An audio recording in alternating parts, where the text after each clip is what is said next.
सुजोग निमंते प्रत्येक मोर प्रभु दासीवासी मानक मोर नमस्कार जनाए। आज आमर एनिवर्सरी दिन प्रभु अनुग्रह करी दिन मोर हस्त को प्रभुकर दासकर हस्तर देइथिले। तेणु प्रभुकर महान आमर धन्यवाद दिए। प्रभुकर अनुग्रह आमर विवाह 23 वर्ष पूर्ण होइछि। केवल प्रभुकर अनुग्रह केवल प्रभुकर दया ये 23 वर्ष भितर अनेक समस्या अनेक दुख कष्ट मध्य दे आमे जाइछु किंतु प्रभु सहाय परमेश्वर हेइछन्ति। तेणु प्रभुकर महान आमर धन्यवाद दिए। गोटे छोट साक्ष्य देबाकू चाहे।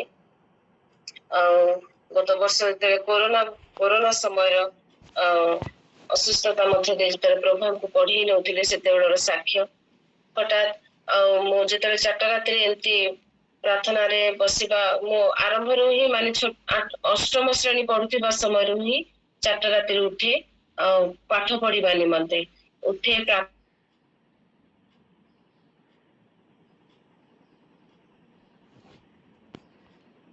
मो से रात्रि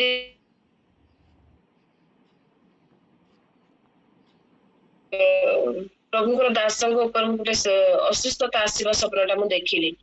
से सपन देखिकी मु बहुत भयभीत हो गली। आ से सपन देखिकी मो निद जेतले भांगिला मुठिकी जेतले देह रे हाथ मारे पूरा देह पूरा ताती पूरा ज्वर रे कंपु थांती।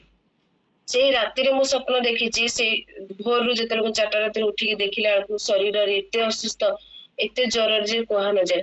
तापरे मु प्रार्थना कली। प्रार्थना संगे संगे माने तांको शरीर प्रभुकर अनुग्रह रु एते ट्रैवलिंग करंती एपट सेपट जानती सहजे शरीर असुस्थ हुएनी। प्रभु एते अनुग्रह करंती किंतु जेतले शरीर मध्य ज्वर आसिला तापरे मु सपनाटी भी देखिची सेते मु बहुत भयभीत हो गली। बहुत भयभीत हो जाइथिली। प्रार्थना करूथिली प्रभु को निकट रे। से ज्वरटा जो कहंती जो बेला ज्वर से टाइम रे ही ज्वर आसीथिला। दिन सारा किछि नथिला किंतु से टाइम रे ही ज्वर आसे। एंटीबायोटिक गुरा खाउथिले 650 पावर 600 वाला मेडिसिन गुरा खांती किंतु किछि मतो ज्वर कमु नथिला। शरीर मध्य ज्वर रहउथिला। सेतेल को जेतले टेस्ट करा गला सेतले टाइफाइड मलेरिया बाहरिला।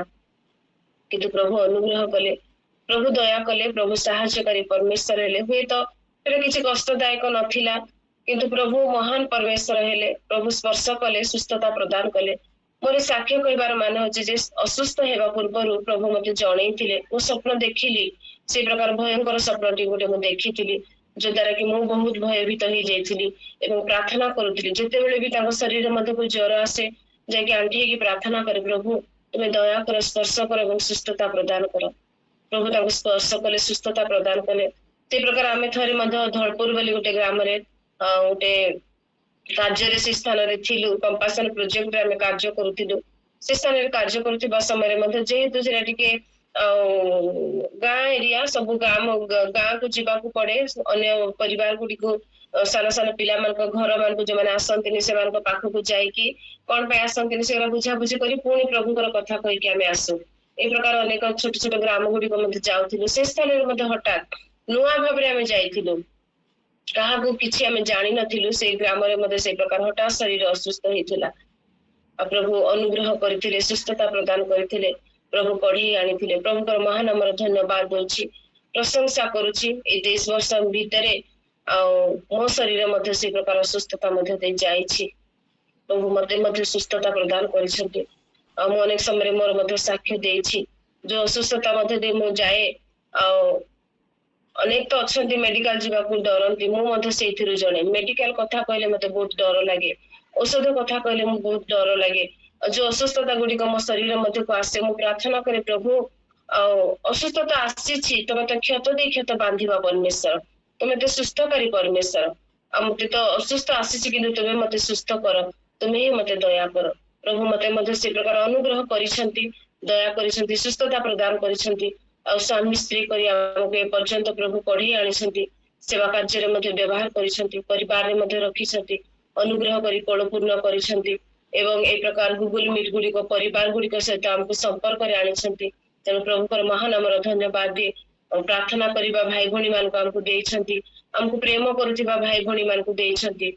हमको मने पकाउथिबा परिवार रे खोजुथिबा परिवार गुडी को हमको देइछंती। तेणु प्रभु को महान आमर धन्यवाद हुए तो प्रभुଙ୍କର ଦାସଙ୍କର ନିଜର ଭାଇ ନିଜର ଭଉଣୀ ମାନେ କେହି ନାହାନ୍ତି, କିନ୍ତୁ ପ୍ରଭୁ ଏତେ ସୁନ୍ଦର ପରିବାର ଗୁଡିକ ଦେଇଛନ୍ତି, ଏତେ ସୁନ୍ଦର ଭାଇ ଭଉଣୀ ମାନଙ୍କୁ ଦେଇଛନ୍ତି ଯୋଉମାନେ କି ପ୍ରାର୍ଥନାରେ ସ୍ମରଣ କରନ୍ତି, ନାମ ନେଇ ପ୍ରାର୍ଥନା କରନ୍ତି, ସବୁବେଳେ ମନେ ପକାନ୍ତି, ସବୁବେଳେ ଖୋଜନ୍ତି। ଏ ପ୍ରକାର ଭାଇ ଭଉଣୀ ମାନଙ୍କୁ ଜଗତରେ ଦେଇଛନ୍ତି। ତେଣୁ ପ୍ରଭୁଙ୍କର ମହାନାମର ଧନ୍ୟବାଦ ଦିଏ, ପ୍ରଶଂସା କରି ଗୌରବ କରେ। ଆମ ସ୍ୱାମୀ ସ୍ତ୍ରୀଙ୍କ ନିମନ୍ତେ ପ୍ରାର୍ଥନା କରିବେ, ଯେପରି ଆହୁରି ଆହୁରି ଆମେ ପ୍ରଭୁଙ୍କର ସେବା କାର୍ଯ୍ୟରେ ବୃଦ୍ଧି ପାଇବାକୁ ପାରିବୁ। ପ୍ରେଜ୍ ଦ ଲର୍ଡ। ରୀତା ଭଉଣୀ